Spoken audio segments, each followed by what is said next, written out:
Shogun. Okay, so you're taking on a pretty big project. Yes. Yeah. Obviously, directing the pilot, you have a lot of responsibility and pressure to set the visual tone for the series and the style. What was your process of trying to establish the tone you wanted, as the directing style for the rest of the series? So I think, I was very lucky. Justin and Rachel had written these incredible scripts that had a sort of tone baked into them, that there was a very sort of authentic but modern sensibility in it, that it had the feel, it had a little bit of feel of the book as well. The book, for its time, had a very modern, it was really immersive. It took you into that time in Japan in sort of a timeless way. And I think Justin and Rachel had put that into the script. And I think when I was pitching on it, my attitude was, what would be the Shogun I'd wanted to make? I read the book and I remember thinking it would make an incredible feature or TV show. And I think, I tried to pitch a very modern take on that.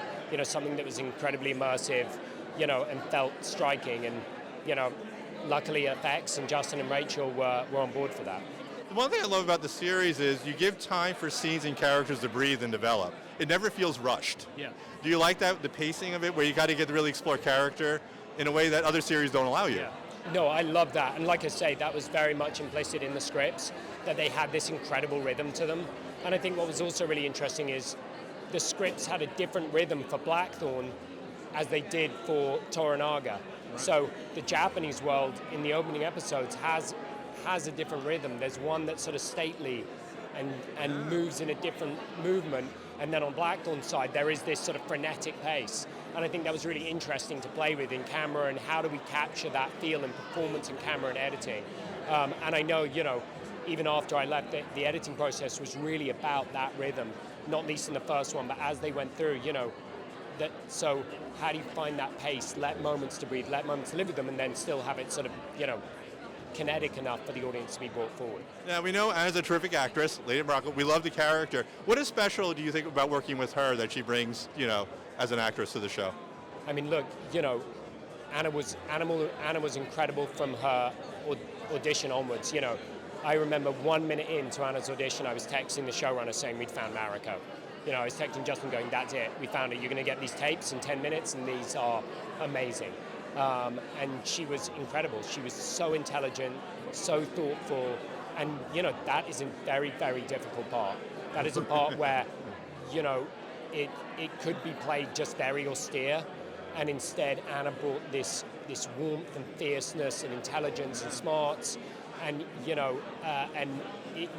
was phenomenal. And I've got to say, as a director, it's a bit of a gift, because truly you're very gently guiding some things, but honestly, it's all Anna. You're hitting record on the camera. You're pressing record, and I would say every take was awesome.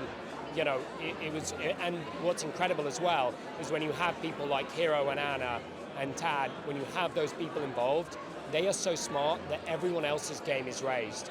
So every other actor and actress, when they are in a scene with that person, everyone brought their A game, and everyone brought their A game. Like, I've never worked on a show with such an incredible cast. Like, the show was hugely challenging for authenticity and time and the scale we were doing, but the actual performances, it was a joy, and like, very rarely do you feel the emotion behind the camera because you're part of the process.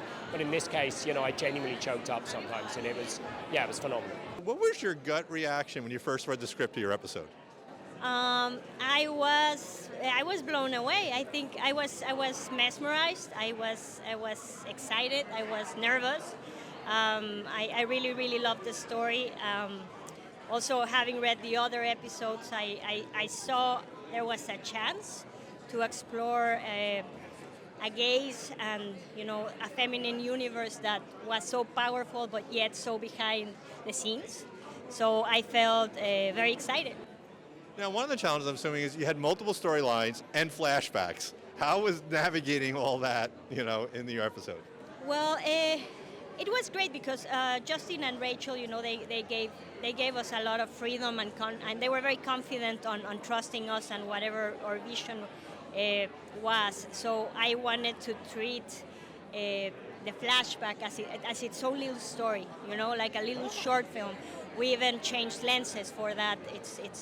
So they gave us the support and it was great. It was the flashback is its own little story that a universe that lives within Shogun, but it pays off, and it's the reason and the reason, and it would have consequences later down the road, thematically and in terms of plot. So it was beautiful. I really enjoyed the experience. Yeah, one of the things I love about the Shogun, many things, is that the show has time to breathe story-wise. It doesn't feel ever rushed. Is that something you like, that the pacing, where you can kind of really explore character, where you don't feel like you have to get to the next thing? Yes, I think that's something we, as the audience, because it's different, not TV and film. Film, you go and pay for a ticket, and you give your time and your money to a filmmaker, to take your time, and you sit there, and the lights go out, and it's like he has you. But TV is it's a communal experience, because they're inviting you into their home in a way. So it's I think it's a bit trickier, to keep the attention there, because they can go to the bathroom, they can play pause and just do whatever. So I guess one thing that we were trying to do is, like, I remember Justin telling me a lot this, like, grab them by the shoulders, make them watch, make them care.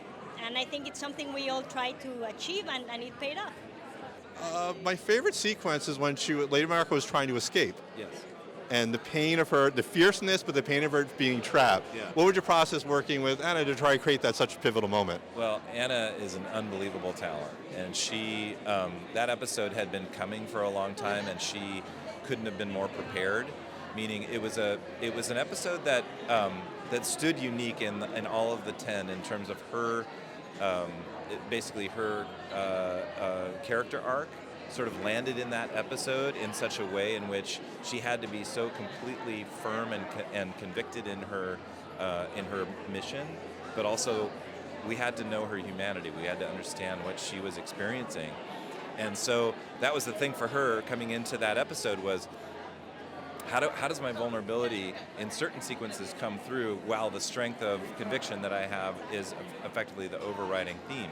So we got a chance to rehearse and work together a lot, but that sequence in particular of escaping the castle was something that we rehearsed, and she was so completely ready that it was really easy to do, honestly, because it was so well laid out. I mean, it was a lot to get everybody in the right places and make sure that the emotion and the character and the violence played in the right ways, but it was a complicated sequence. It's a roller coaster ride through the episode, because she goes through as much. Like, we have this suicide moment. Yeah. How did you want to approach that? Because you give us some hope, actually, after that moment. Yes, absolutely. Yeah, and I think that's a really beautiful part of the writing of that episode, is that it is truly a roller coaster of emotion, which meant for me as a director that I lean in as hard as I can to each of those moments, knowing that I can calibrate the level of intensity editorially speaking.